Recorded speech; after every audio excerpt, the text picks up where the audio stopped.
Actually, Josh Vallum, I knew him before he was, involved in gangs because we all, we live in a small community. He was just a regular guy when I knew him. He was a little different. Might have kind of, had a small group of friends or whatnot. And I know there was different incidents out there where he had, trouble in school. But he always seemed like a smart guy. He didn't seem dumb or anything like that. I think he was in ROTC for a little while, and I think we were in that together. And then he came here, and it was just really surprising to see him here, and I know that he dated girls in school and everything, and seemed, like I say, seemed fairly normal. He's a high school kid. What high school kid is normal? So I think he dumbed himself down a little bit. I know that might seem funny, but I think he dumbed himself down a little bit to kind of associate with whoever he's with. It seemed like he kind of took on this different persona when I seen him again. Like as if he had. I don't know how else to explain it, but like as if he had kind of dumbed himself down to kind of.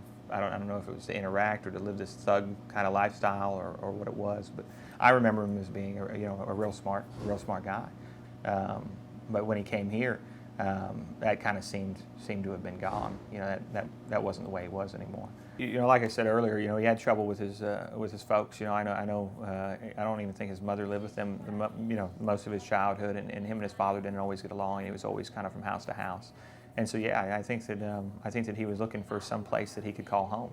And sadly, he didn't find it in the Army when he joined the National Guard. And I don't know how he got involved in the Latin Kings. But that's kind of what they do is they prey on people who are looking for a,